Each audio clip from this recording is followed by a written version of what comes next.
Hey FLA Tribe, it's Coach Mike. Today we're going to talk about breakfast and the role of morning protein in muscle building and honestly just longevity in general.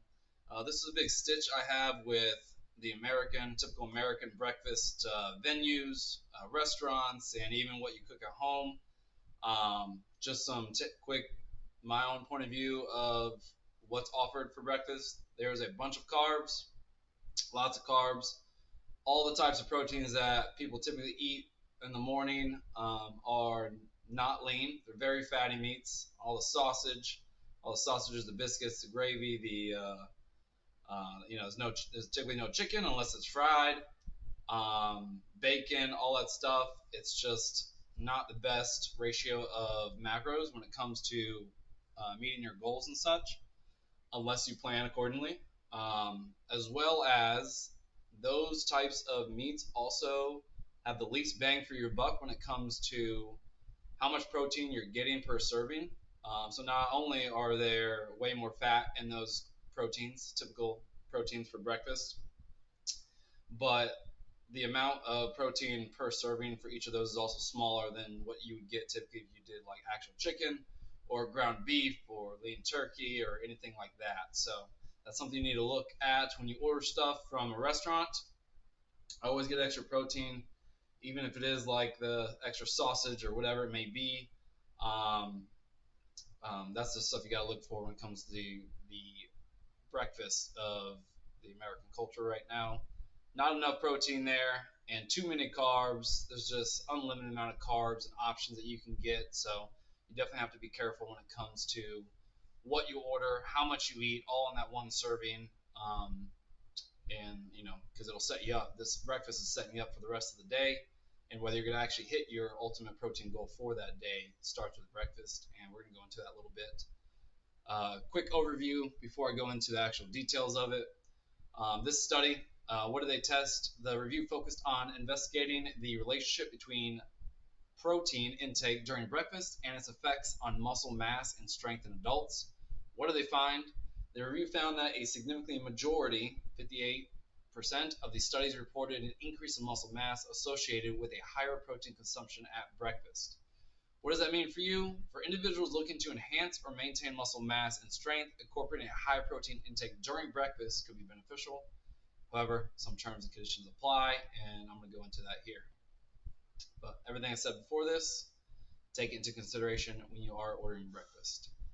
So what's the problem? It's been established that consuming enough protein, particularly from high quality sources, can significantly enhance muscle protein synthesis, which in turn can lead to improved muscle mass, strength, and physical function. However, the current literature and recommended daily allowance for protein intake is set at 0.8 grams per kilogram of body weight per day. Um, this is thought to be insufficient for many adults, with experts now suggest a higher intake of 1.2 grams per kilogram per day to better support muscle maintenance and functionality, especially as one ages. So we try to get everyone up to about 1 gram per pound of ideal body weight. Where you want your body weight to be at per day, and that's kind of where we shoot. And it's helped people gain muscle mass, and it's helped people lose fat. So it's typical for breakfast to be low in protein. Then I would assume that people find it more difficult to meet a sufficient total daily protein intake, something that may play a much more crucial role in muscular adaptation versus solely focus on whether muscle protein synthesis is optimized. So what did they test and how? This was a systematic search. So they basically looked up a bunch of research articles that were related to protein intake at breakfast and throughout the day. So a bunch of protein ones. And they kind of put their own thesis together about all the data that's been extracted by these research projects. So that's what they did. What did they find after researching and doing all the hard work for us? The comprehensive scoping review analyzed 15 studies, and they included studies encompass a mix of cross-sectional, longitudinal, and randomized control trials published between 2014 and 2022. There's the background of it. High protein intake at breakfast was consistently associated with increased muscle mass, especially in the elderly individuals. The review also touched upon the quality of protein consumed, indicating an inverse relationship between the rate of grip strength loss and the protein digestibility corrected amino acid score. This suggests that not just the quantity, but the quality of breakfast protein plays a role in maintaining muscle strength. That kind of comes in play with what type of quality of the protein that you're eating, which I don't find a lot of the breakfast ones to be super great when it comes to, like, for one, how it makes me feel long afterwards, and depending on how much you eat. Comparing protein intake at breakfast with that at lunch or dinner, some studies suggested that protein consumption in the morning might be more beneficial for muscle mass and strength than protein intake later in the day. For example, older females consuming milk protein in the morning showed better skeletal mass indices than those consuming protein in the evening. Surprisingly, though, the review underlined the importance of protein distribution across meals as well, with findings indicating that a more evenly distributed protein intake, especially with higher amounts at breakfast, could contribute to higher muscle strength scores over time. So that's what I preach when I am coaching my clients. Um, some of them aren't hitting protein goals to begin with, but once we get to that point where we can actually hit our targets, get up to the amount of protein that we want daily, I try to make them reevaluate their meals and their sizes of meals. Like sometimes we're having maybe just 15 to 20 grams of protein in one of their main meals, and then they have to do like 60 grams of protein in one of their other meals, or 70, just to hit their numbers. So I make them reevaluate their meal balance of the meals, and do better. I definitely like to even out my protein for my main meals. Anywhere between 30 to 50 grams of protein is for me for my big meals, and then anywhere from 15 to 25 grams of protein for my snacks. And that's kind of how I even it out. It just makes the volume of my meals relatively similar for my big meals, so I'm not getting too full at one point in time. I'm just balancing it out. So that's kind of what they're talking about there.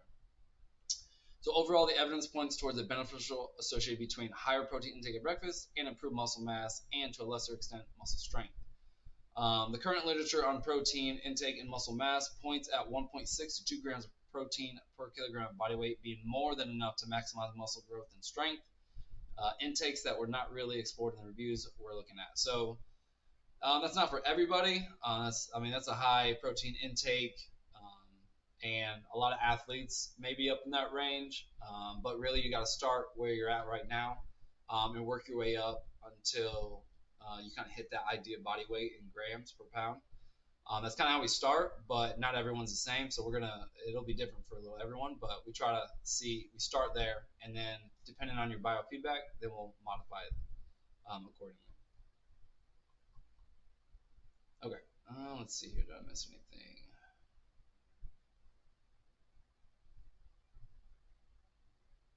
Yep, so the review, it underlined the importance of protein distribution across the meals, with findings indicating that more even protein, especially with higher amounts at breakfast, could contribute to higher muscle strength scores. Yeah, I said that. Okay.